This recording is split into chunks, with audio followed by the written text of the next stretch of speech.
Da-da-da-da-da-da-da-da-da. Telling the truth is a bad idea. None of it makes sense. None of it. Where they're using false diagnoses. You sure you want to do this? And then misrepresented sexes in order to bill insurance companies to conceal, quote unquote, gender affirming care. You know what history does to trained physicians who ignore science. Oh, wow. I was diagnosed with generalized anxiety disorder at 8 and prescribed Prozac. What if you had to tell someone the most important thing in the world, but you knew they'd never believe you? Their families left in ruins. Bleeding with pain and soaking with pain. Telling the truth can be dangerous business. Why? Why? In June 2024, California Shasta County CPS seized our 15-year-old virgin daughter, not for abuse or neglect, but solely because we refused to affirm her sudden desire to transition. Because that's what families do. Mom, they take care of each other. What I mean by that is back in the 70s, lesbian mothers were in a position to lose their children just because they were lesbian. Oh, is that brilliant? Telling the truth can be dangerous business. Honest and popular don't go hand in hand. How much money we think each patient would bring in, and this is only including top surgery. This doesn't include any bottom surgery, and it's a lot of money. These surgeries make a lot of money. So females and male chest reconstruction can bring in $40,000. And so my story is different from a lot of the others, the younger generation now, because I didn't do it because I wanted to be a man. I never medicalized except for testosterone, and the testosterone, the long-term usage of testosterone, was what caused me to have a hysterectomy and was a major contributor to those 5 heart attacks that you mentioned. Tell the truth. When it settles onto the ground, when we have to actually make decisions about our own safety, or as a clinician, if I'm doing risk assessment and talking to people about institutional placement decisions, sex is a part of that picture. It has to be. And I don't think there are very many trans men who don't understand that. Tell him the truth! You lied and cheated? I was depressed, and I had also learned that I like girls and started identifying as LGBTQ in general. So that's what led me to online. Danger!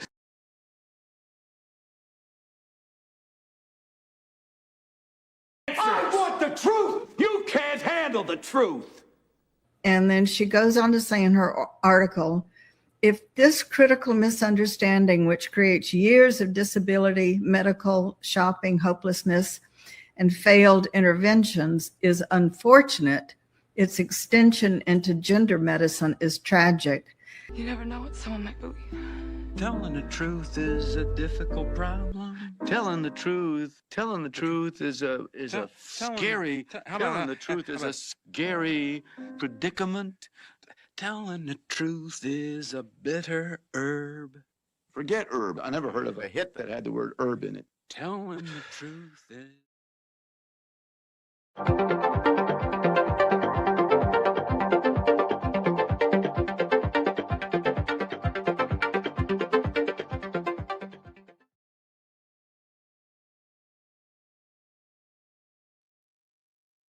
Alrighty.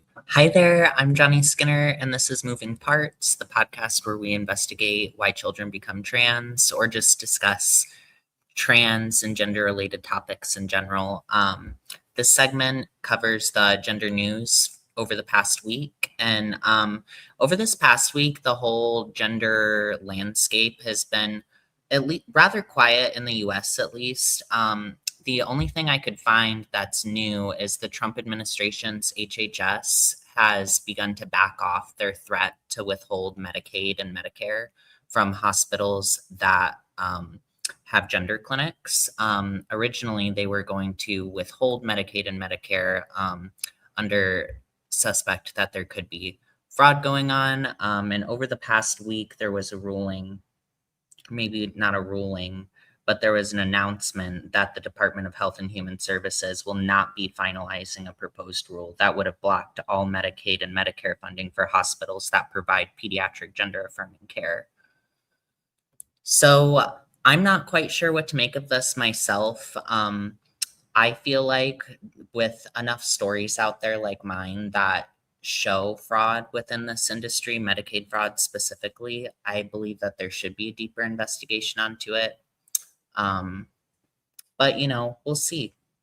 I wish that our host, Ellen, was here to discuss with me. I always love her perspective. Our beloved Ellen is on vacation for the next couple of weeks. She is touring Europe, so I'm very jealous of her, but she sent her warm wishes from Berlin to Darla, myself, our guest, and all of our viewers. And with that, I feel like we can move on to the next part of the show and introduce our guest. We are having Hendrix back on this week. Hendrix is a well-known detransitioner and advocate against gender-affirming medicalization, I would say. Very well-known on X. And I would love to extend a warm welcome to our guest. And hi, Hendrix. Hey, Johnny. How are you you? going? I'm doing well. Well, yeah, thank you for coming back on the show this week. I want to get right into it, really. I had seen on Twitter over the past couple of weeks, you had gone to visit a friend out in, I believe it was in Seattle, if I'm correct. Yes. And you had a unfortunate experience out there. Would you like to tell us a little bit about that? And we'll kind of lead that as our segue into the conversation. Yes. So on June 24th, actually, which is my birthday, it was my 44th birthday. That's the day I flew out that morning to Seattle to meet another detransitioner that I had known for a couple of years, but that I was going to go out and meet in person, celebrate my birthday, and go out there and see the West Coast. I hadn't been to the West Coast since 2012. Last time I was there was San Francisco, so I was pretty excited to see the Pacific North. And I've been to Portland, so this was like my third time to the West Coast. Mm-hmm. We had a great day. Like we went to different areas in Seattle, went shopping with this friend. Normal things, just normal things. And then we went out to this place called Cal Anderson Park, which I was not aware of really before or after this incident. Like I didn't understand where I was, and what it was explained to me, it was like this gay neighborhood, neighborhood, right, or gay area, which I know a lot of communities have like a gay or gay friendly area. Mm-hmm. So it didn't really like ring the alarm for me. So we're sitting in this park. Two of us are detransitioners, and one is a gender critical person, and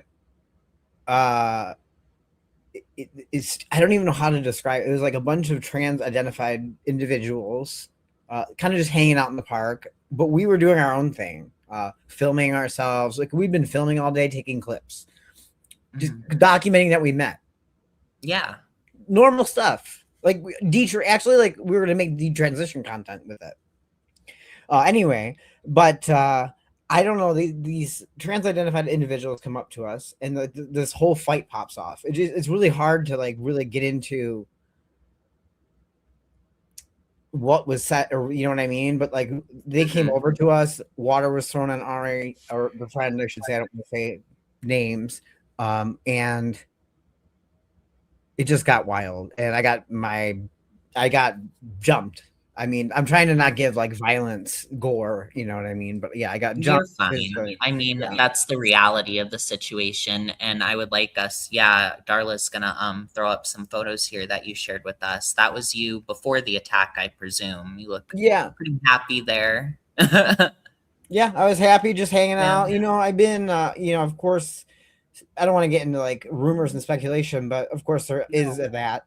And that I went there on purpose to like start some riot. And I'm just like, no, I was really there for my birthday, and you can see that. So no, you look pretty relaxed there. That's your pocket. after the attack, it looks like they tore your pocket or cut it. Yes, it was when I was on the ground. Like somebody the front of my pants were ripped too. You can't see this in any of the pictures I sent you, but they stole my iPhone 16 Pro Max right out of there. That's how they got it. Oh my gosh.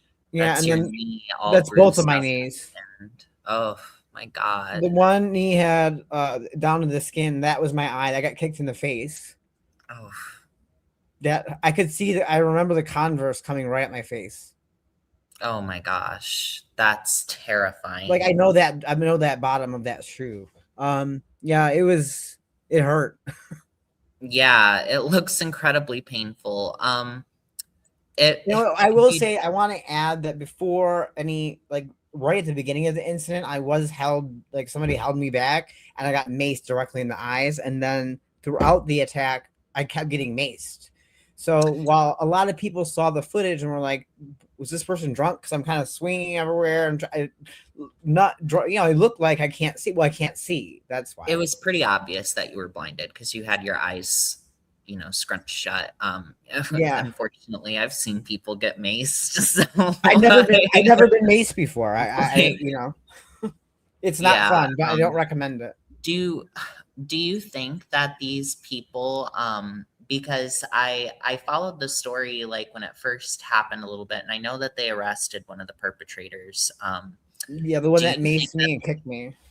Yeah. Do you think that they knew about yours and your friends' content creation? Like maybe they recognized you guys, or maybe this was like a random attack because like was it a bad neighborhood? Yeah, I don't think it was like it, being from Michigan and Detroit, where I'm from, I didn't think I was in a bad neighborhood, so to speak. I think I think it was a mixture of I think the detransitioner that I was with is known in that area, was wearing a hat that wasn't a MAGA hat, but is a red ball cap, and that resembled one. That resembles one. I don't think I was personally recognized. Now I would be if I went back, but yeah, I don't think I was attacked personally for you're the pissed off lawyer or something. Right.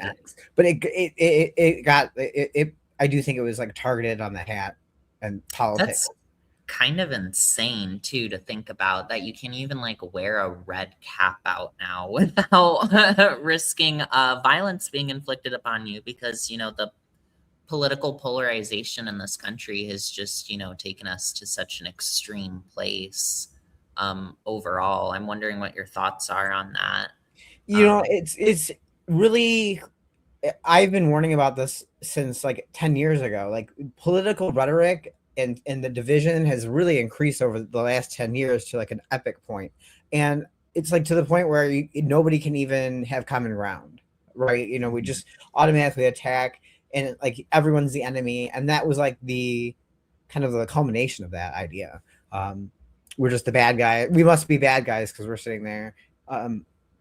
We had the camera facing us, front camera. They thought originally we were filming them. We were not. And they didn't like the hat and so on. And then that's how it happened. But I do think, political violence is pretty prevalent by 2026. And that's very terrifying. Yeah. Yeah. I've noticed with people we don't agree with, that's what I would say. Oh yeah, absolutely. I've noticed this trend of increasing political violence and just in general, these violent attitudes that people have towards those that they disagree with, especially as a detransitioner, which I'm sure you can understand given that you're such a public detransitioner as well. Your story went viral when you came out as a detransitioner. So that's quite the way to come onto the scene. And, for whatever reason, and I would love to hear your thoughts on this as well, I'm inclined to say opposition, those that disagree with us, the opposite side of us, they tend to react quite negatively when we choose to tell our stories or talk about our experiences. Why do you think that is? Do you have any thoughts on on that, have you noticed that trend among these medical activists? I've noticed it strongly myself. Yes, because I will say that when I first came out as a detransitioner last June, I was coming out of being what would be known as a trans rights activist online, right? I was not coming out just oh my God, I'm a transphobe and hate all trans people. That was not my idea. I was actually I just wanted to announce it. That's it. And I got called transphobic simply for the announcement. Let's start there. Because it's transphobic to announce it because it makes trans people uncomfortable. Yeah. And I think that's the root of it. I think a lot of it. I got such a bad reaction. I got a bad reaction for not commenting in the right way to some people, for not commenting over here. People were all over the place. I wasn't defending thousands of transphobic comments. I just didn't know. I couldn't do anything right at that point to the trans community. I think it makes, and I saw some posts on Reddit about me where people then started questioning their own gender identity because of what I said. And I think it makes people think about gender a little deeper, and it makes people uncomfortable. Oh yeah, totally. I mean, I can even relate to that because when I was living, as a transsexual, coming of age as a trans woman, because of course I trained as a child and came into my adulthood that way. And, during this period, when I would see stories, I don't know if and I feel terrible because now his last name is going to escape me, of course, but Walt, I don't know if you've heard of him. He was one of the first male detransitioners ever. He's just this sweet older guy. But he went through everything decades and decades ago, the surgery and everything, and changed his mind. And he was an outspoken detransitioner, back in 2016 when I was starting. And I remember I didn't run into his stuff then, but years later I had encountered it. And even as a trans person, I was like, well, this can't be, a negative experience from this and doctors lying. It was just such an uncomfortable truth that there was something in me that was I can't look at this. I was the same way. As a trans rights activist online, I actually would get in arguments with detransitioners myself. Because, they would obviously tell me trans isn't real. And how X can be, going back and forth and getting into dragging back and forth. And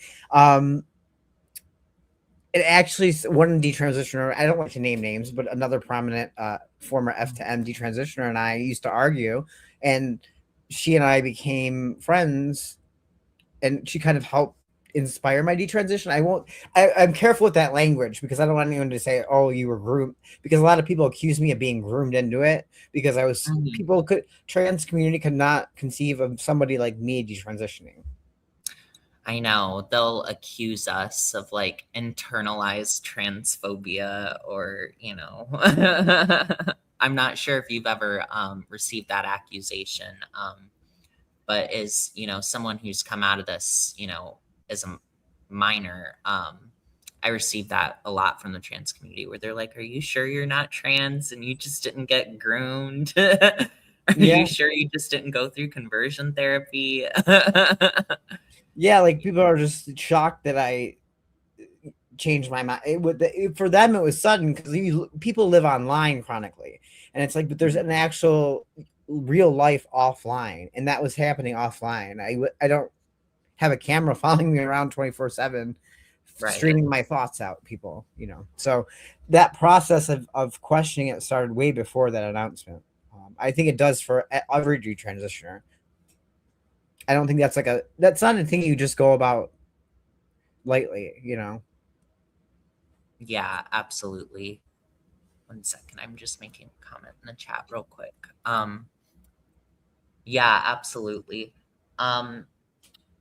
So with this vitriol that we're noticing this uptake in hatred towards specifically people in our position, especially as, across the country, there are ongoing investigations and inquiries into the legitimacy and the evidence base of, trans medicine. Why do you think, or I guess a better way of phrasing my question would be, where do you see this whole conversation going over the next couple of years? Like, do you see this vitriol that we face increasing, or do you think that it's kind of already reached its boiling point and it's going to start to, change trajectory? I know that's kind of a big question, but these are the things that I think about as like a detransitioner. Like, well, I wonder where the conversation is going to go over the next few years. Do you have any like thoughts or insights? I do. I actually think there are going to be more detransitioners coming out, because like a bigger wave of them, given like in the younger generation, because the transition rate increased and jumped. I think around 2020, 2019, like somewhere around there. We might see like another wave of them. I don't think it's over quite yet, but maybe we're getting to a boiling point. Because there's just such a strong reaction to detransition in the trans community, and it doesn't matter if you come out lightly or you come out full transphobe. You do it wrong. It's just this, they don't like it. I don't know. It's hard. The vitriol is difficult. It made me start reacting, and then because I've been attacked so many times, it just is bad. It's a bad situation for. And then on top of it, we don't get healthcare, or like we don't have healthcare that's adequate, I should say. We deal with hatred. We deal with not detransitioning correctly for everyone. Like there's just a lot of like hoops to jump through, like reacclimating back into a different life, if you will. Yeah. Oh yeah. I mean, that's the thing when it comes to these decisions. I mean, they don't just impact like 1 or 2 or 3 areas of our life. It's like it impacts every single aspect of our lives. I mean, you're changing the way that you look. So when you change something as, imperative to your experience as your body, then naturally that'll bleed into every area. Well, let me say this. I will say, like, to any younger detransitioners, like as somebody that had a whole life and career and then built a life on top of trans and like and then came out in my career and all that, it's very difficult, and you don't think about all the ways your life gets attached to trans when you're younger, because your life isn't that complicated. It starts to get more complicated the older you get, right? That's just how it works. One thing leads to the next. But yet to undo trans in my life is going to take, it's hard, especially like professionally, for example. But it's very out there that I'm a detransitioner. I'm not hiding it. But, people still call me sir in the public. Like if I were to correct every single person, I just have to wait for my hair to grow. Finally, this week, by the way, I got a couple people finally confused that I might be a woman. I'm like, see, but it just takes time. Mm-hmm. And then that's all I can tell young people, and like to think hard about what you're doing, because like you said and we said, it's not like, oh, okay, I'm just gonna undo this now. Yeah, it's gonna take us, somewhat of a lifelong process, I would imagine, to get to a place where it could be considered undone. I don't know if I'm sure that you relate to this, given, the powerful effects of like testosterone, especially. But like, for me, going through my adolescence on estrogen, I don't even know if I'll ever get to a place where it could be considered undone. This is where like, I like the term detransitioner, but sometimes I feel like the term harmed by medical transition is almost more of a better descriptor. Because transition, especially if you like start young as a male, or testosterone at any point, it shapes your body so much that is there really a way to fully come back from it, or do we just like live, kind of pick up the pieces, and this has shaped our life experience, and moving forward, what do you think is the path forward for like detransitioners and people like us from here? Do you think that we'll ever get to a place in the gay community where we'll be able to admit where we went wrong? Maybe in your generation's lifetime. I don't know about mine. I'd like to see that change where it's like, okay, you know, I understand that everyone has different opinions about detransitioners and this and this and that, but a lot of us are gay or lesbian or bisexual.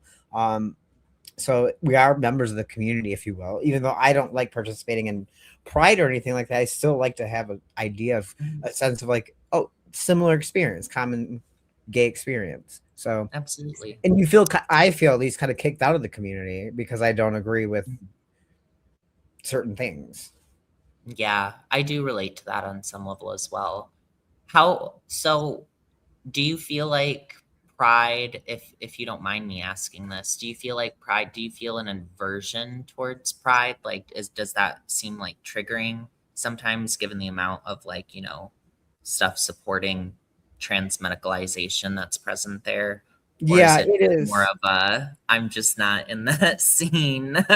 Because I know some gay people that just are not a part of the scene. I actually met a bartender in town the other day, and he's like, yeah, I just live here with my husband and we just aren't big in the scene.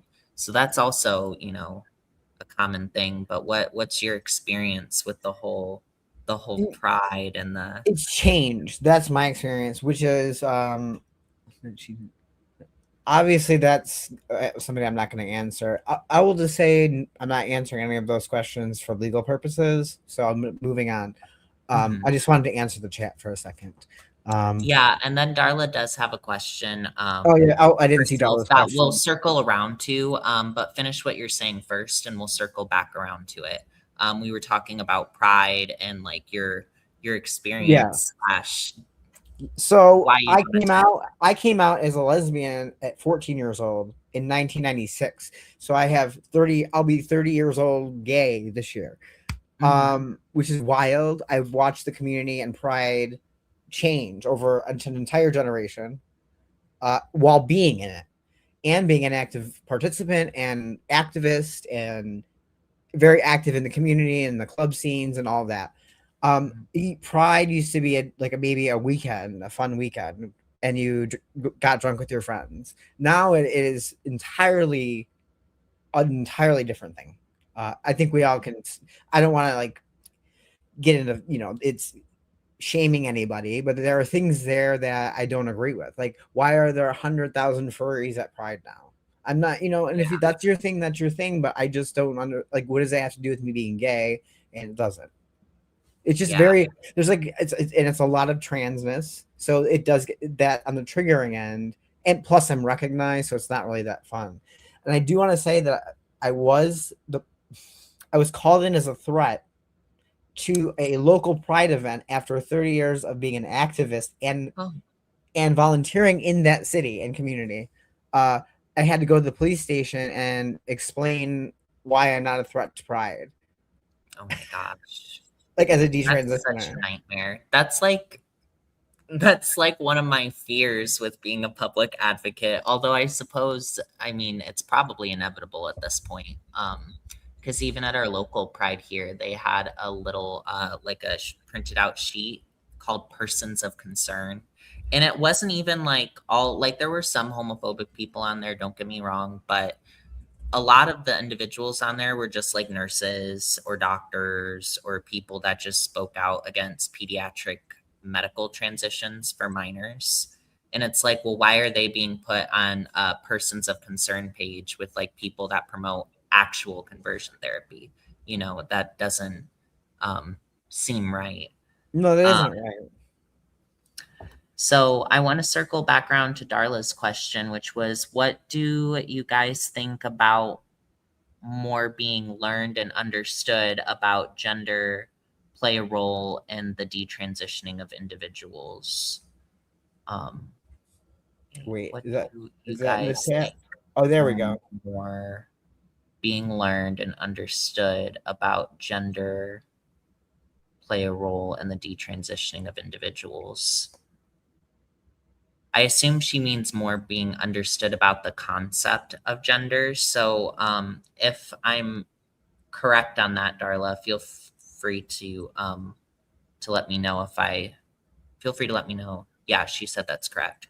So what do you think about, as, we progress more and people tend to, we're having a more, we went through this period where we didn't really have a concrete definition, but we're getting a more solid idea of what people mean. What do you think? What role do you think that plays in the detransitioning of individuals? Personally, I'm of the impression that it has a very complicated role. Because obviously some people have come to a better understanding of themselves, through elaborated definitions and understandings. And other people just became disenchanted through like medical consequences, like myself. What do you think, Hendrix? I very much became disenchanted with the medical side too. I think that was because a lot of it had to do with I was going to get phalloplasty. So that started the process for me. And I will say, like, in my lifetime, the separation of the idea of sex and gender becoming so prevalent, like where as a trans person, I believe this magical idea that sex and gender are this entirely different concept, warped my mind somewhat. And it is complicated because I've always been gender nonconforming since I was a little kid. I very much was a proto-gay kid. Like if you look at pictures of me, you're like, oh, that kid is going to be a lesbian. Like, I hate to be stereotypical, but I'm just old school. But, and I think that, so I've always had a complicated relationship with gender. And I think that's true for a lot of maybe gay, lesbian, bisexual transitioners that were gender nonconforming growing up, especially when we're talking about, younger kids that transition that may come out of this. Yeah. Yeah, absolutely. So they might have they may need more deprogramming on that gender idea than I did, because I did live in a world where that wasn't, like, gender woo-woo wasn't around, or that magical thinking wasn't around. Yeah, absolutely. Well, and I feel like with our concepts of gender now,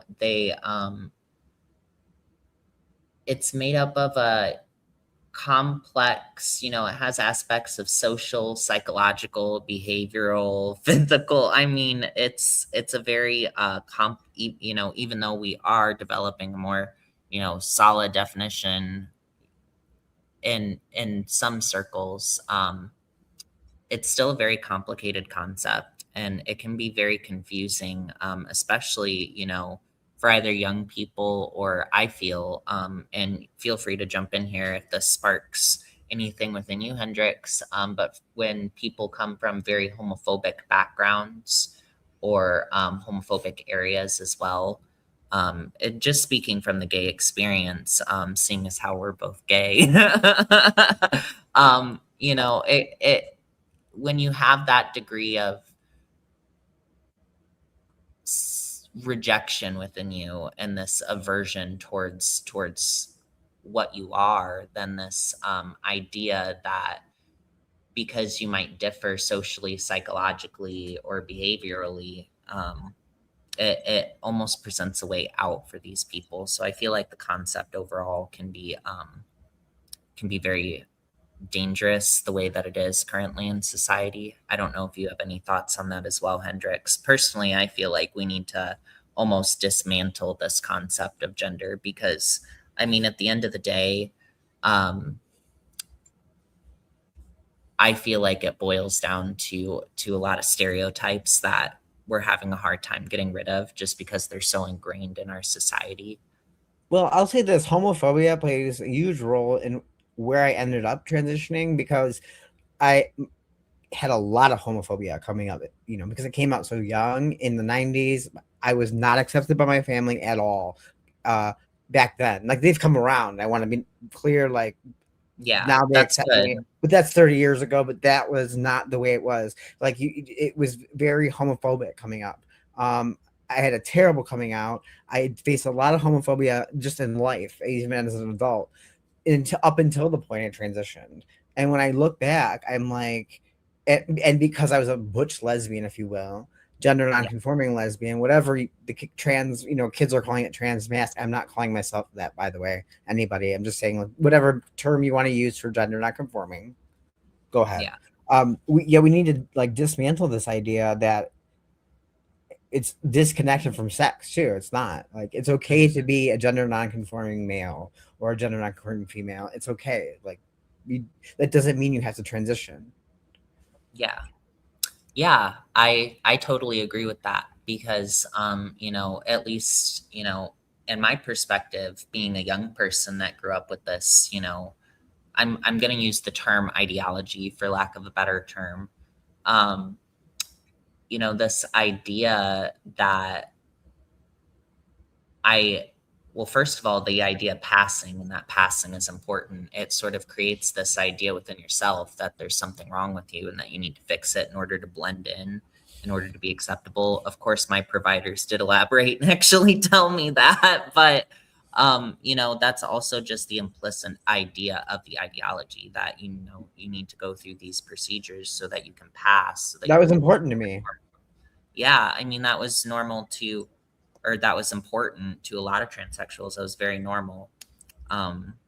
Especially back in the day, like 2000, I can only speak from 2016 onward, but, when I started, that was like the whole reason for like going into any of this was like, if you weren't going to pass, then there wasn't really, a point to it. Of course, things have changed a lot. But back then it was very different times. I mean, like the older transsexuals of my era, like when I was coming up, it just wasn't like it is today. Like it just doesn't. That's all I can say. Is very different. But passing has kind of become this idea of like you just have to state you're trans now without doing anything, and that's enough. And I think that's where it's gotten to an absurdity, right? Then what is trans? What this is like this superfluous idea. Well, what is it then? And I think like it's just going off the rails is the problem. Totally. Do you think if we if we deconstructed self-ID and things went back to like how they were in like the old school days, do you think that would be like beneficial for like society in this conversation? Back in the day when they had, you had to go through so many, months or whatever of therapy. Or like a life test and all of that. Yeah. Do you think that we should bring back that model, or of course you and I have been through it and, our experiences will inform our thoughts. Do you think that we should just deconstruct all of this? Yeah, I do. I do think we should. Well, here was my position before I came out as a detransitioner. I was coming out publicly as a trans person saying that we needed to actually do more medical gatekeeping. I was a trans medicalist anyway, internally. And then I finally started coming out with it, and that was not popular, but that's fine. Yeah. But I was like, no, when I started actually understanding that detransitioners existed, and I and grasped that, I did start saying we need to bring gatekeeping back. These standards, I don't remember there being like whole trains of detransitioners when I was growing up. Yeah. I don't remember there being whole conferences and, busloads of them. Like it's crazy. It is crazy, and it's crazy that so many people don't see it. It's funny that you also went through a trans medicalist stage because I was the biggest trans medicalist. Partly because when I started, medicalizing was so rare. So if you got to medicalize, it was like, oh, you were the exception. You're so special. You're cut and close case. It wasn't as common as it is today, where like, we have many, many people in town who are medicalizing.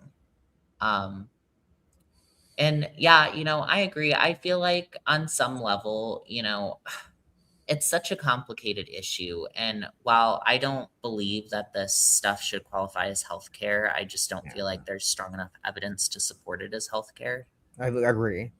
Part of like my inner self also like kind of, because I have so many friends that are in the life, I think still too, that I'm like, well, maybe we should just like consider this to be like some forms of cosmetic surgery, which people are still free to go get, I don't care really that doesn't bug me. I don't know. Yeah, that's something, a thought that always comes into my mind during this conversation. Of course, that's like a me thing. It's something that I grapple with all the time. Like, well, how, of course we need to deconstruct this practice because it's gone way off the rails. But like, what do we do after? Like, and that leads me into another question I had. I'm just curious on your thoughts on this. Of course, society, even if we are to deconstruct all of this, so many of us will have gone so far through the medicalization that we will always, appear different, and society is going to have to meet us, where we're at a certain point. How do you think we should go from there? Like, like when it comes to like, I hate to go to like, what are your thoughts on the bathroom bills? But Oh dear. what do you think, like people like, oh, and I love him to death, but like Buck Angel, like what do you think we should do with like people who just, have been on this path, for so long, and they're always going to on some level look like the gender that they had previously identified with? Well, What do I you have think? I have a lot of empathy for those people because I mean, like if I shave today, for example, but when I Mhm. have to do that every day, or I'm going to grow a beard. I did start laser hair removal, but that's going to take a minimum of eight sessions. My doctor said, plus electrolysis, and maybe at that point more. So this is going to be a while. So it's like, now I lost my train of thought. Hold on a second. I was You're reading the good. chat. I got distracted by the chat. But yeah, so for me, like, and my face is masculinized, and like there's just permanent, I have top surgery. I can't grow back body parts. So there are just certain, I look different than I used to. That's just the end. I do get mistaken as male. I can't correct every single individual walking through life. But or maybe slowly when I grow my hair it'll change, but I don't know. I think to set up I didn't like the idea or the word detransition last year at all. I actually had a lot of private conversations about it because I felt like, well, but we're detransition to what? Like I can't regrow breasts. I have a full beard. My voice is not going to change back. Yeah, So so it's like, what am I going back to? yeah, so it's like now I've kind of entered a rediscovery phase of like, where am I going with that? Like, where can I go with that even? So I did start laser, which is positive, but that's something I want to do. I don't even want people to have elective surgeries or procedures they don't need because we've done that. Totally. And I don't recommend that. So I wouldn't recommend, I'm not saying you have to do all these extra more procedures to be this certain label. That's what I want to say. Yeah. But what do you do with the bathrooms and sports and all of that? Well, I think bright line rules, and you may not agree, and people listening, and this is where me and trans people don't agree. I'm just like, your biological sex, go here and you go here. But I wouldn't say like, okay, the trans community has brought up advocating for third spaces, for example. Maybe that is a thing that Yeah. society can compromise on. I don't know. I don't necessarily have the answer, but Yeah, I was just curious about your thoughts yeah. on that. Since it's such a big part of the conversation, I often think about it because part of Yeah. my story, when I was in high school, I never wanted to use female spaces because I felt like, first of all, I don't want to make other people uncomfortable. And second of all, I was dysphoric, right? So why would I want to be put in a space where there was even more of a spotlight shown on me? Oh, I yeah. wanted to not be seen. So I would use the nurse's restroom, which I'd always done because I'm also just, a germaphobe. I don't like public restrooms. Good. That's probably for the best. So, yeah. And my school had started not giving me the key to the nurse restroom because they wanted me in the female restroom because of course this was like 2018 2019, so they wanted like a trans advocate in their school, and of course I was not able to do that and had to leave because of health issues.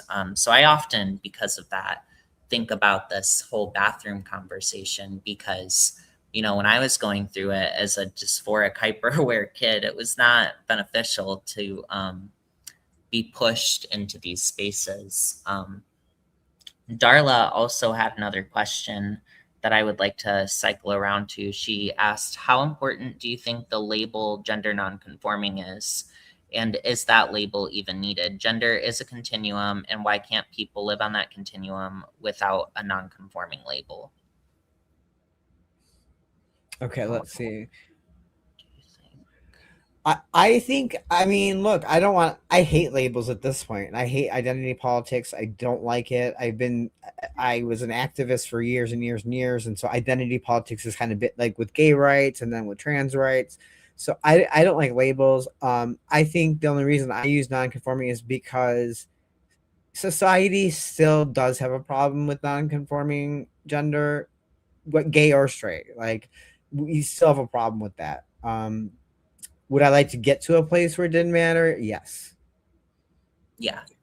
Which I suppose I would echo that answer because, you know, I call myself gender nonconforming, and this, you know, ties into earlier where I was saying we need to just, you know, I would like to see the whole concept of gender just deconstructed because, you know, there are a lot of places in the world where people are not very accepting of non-conforming people because we don't fit into their very narrow stereotypes of what they think someone of our gender should be behaving like or presenting like, or what have you.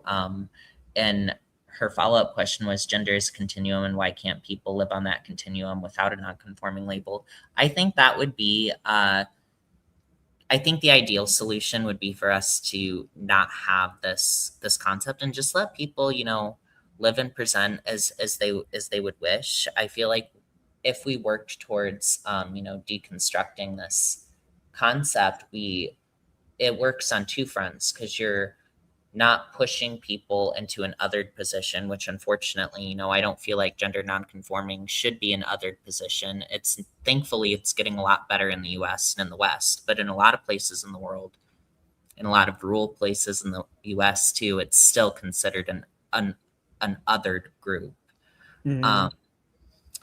And then on the flip side, if we work on deconstructing these gender stereotypes, we're directly challenging the negative attitudes that people would have against nonconforming people. So it's a double positive in my mind, in my view, to work towards deconstructing this concept of gender.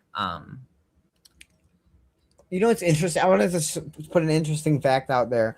I did like a double major program back in college. I did political science and women's studies. Originally, my program, the women's studies end of it, was called women's studies. That's it. The year I graduated from college was 2006. That year, 2005, 2006. The 2006 semester when I graduated, they changed the program name to Women and Gender Studies. And I should have known then that the seeds were being planted to change the idea of feminism and all. And look where we are 20 years later after that label change on that. I wonder what that program is like today. It has to be wildly different and vastly different from like me studying just straight up feminist authors from the 70s. You know? Oh yeah, it's probably unrecognizable. Yeah. You know, I have a few friends that are in college right now, and some of them have undertaken women's studies and gender studies. And I know, right? I have friends that are in gender studies. I do. And I mean, some of the things that they're being taught, it boggles my mind. It truly does, especially when you have survivors out there like us that are directly challenging that narrative. And then you have, you know, official institutions that are challenging that narrative as well. And yet it's still being taught in colleges and in universities across the world, or at least across the West, you know. Definitely here in the United States. Yeah. In Canada for sure. Definitely in Canada. And in Europe. In Europe. Like the institutions are all kind of captured by that more radical end of gender ideology, as I would call it. I know Listen, here's my opinion on this. Trans people may not like my opinion about transitioning, and I may be outrageous to them on my Twitter account. That's fine, because at the end of the day, I just have they're words, and these are my opinions about transition and my experience. But like, I don't wish harm on trans people. You know what I'm saying? Like, I don't want you to like be harmed. That's why I'm speaking out about that. I don't want you to go do that to yourself, because you may be harming yourself. Right. Yeah, absolutely. And I think that's really, where we're all coming from on this issue. We just went through something horrible, and we just don't want other people to get caught up in the same scandal, we'll say, the same medical scandal.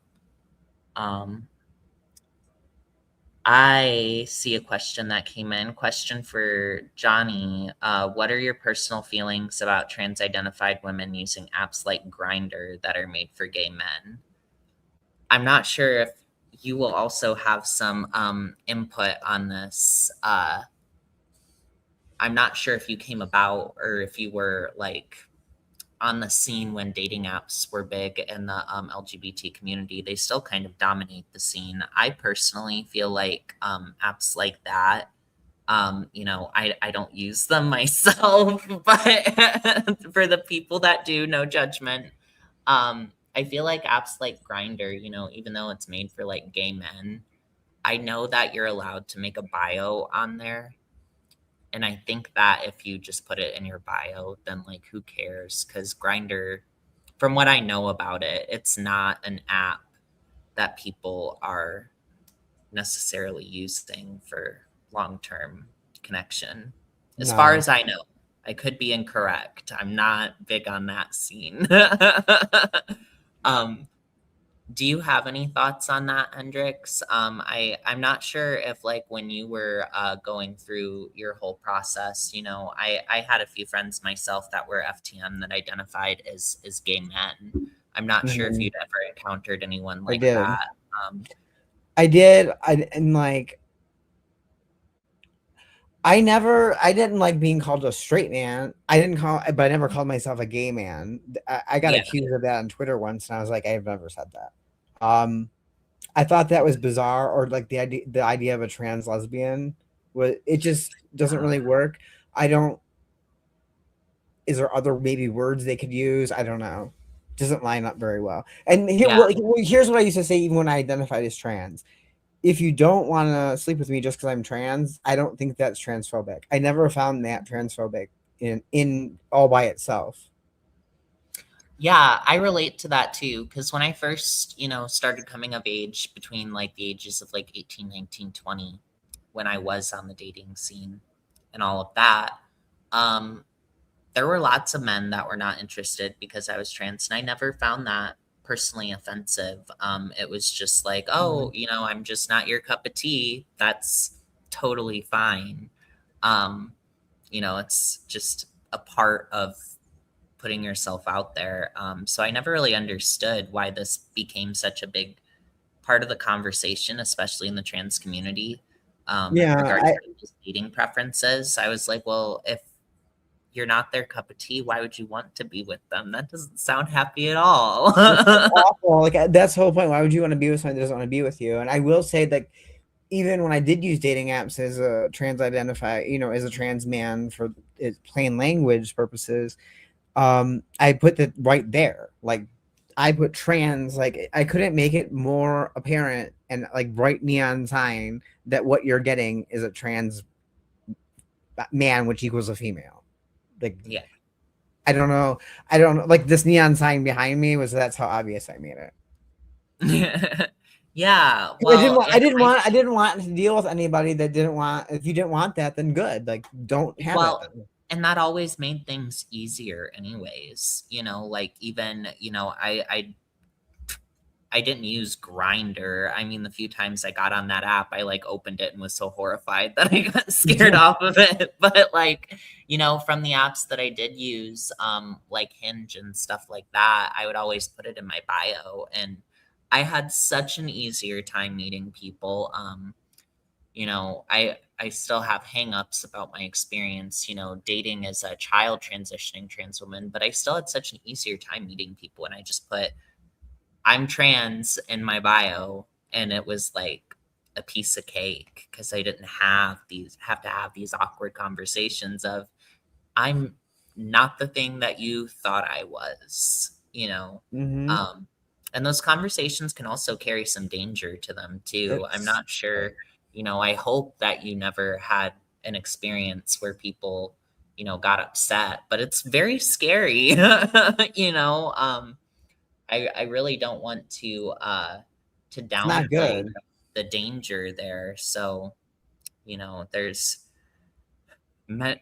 gosh, now I'm reminiscing and reflecting on all the things I no longer have to deal with No, now that I'm it's great.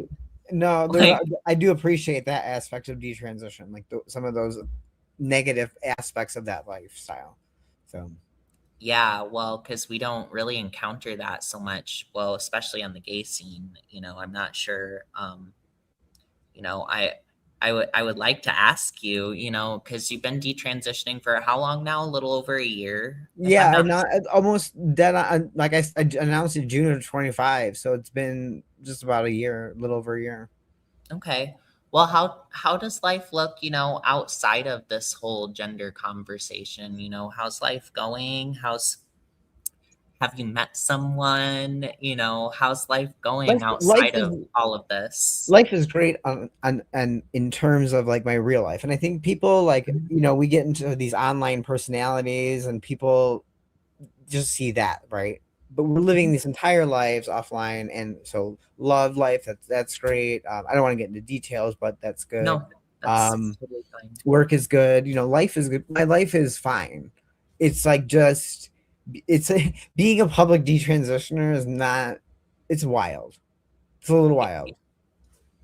Yeah, but you So I know, try to as like long as separate the two and have like the two yeah, like a wall, you know.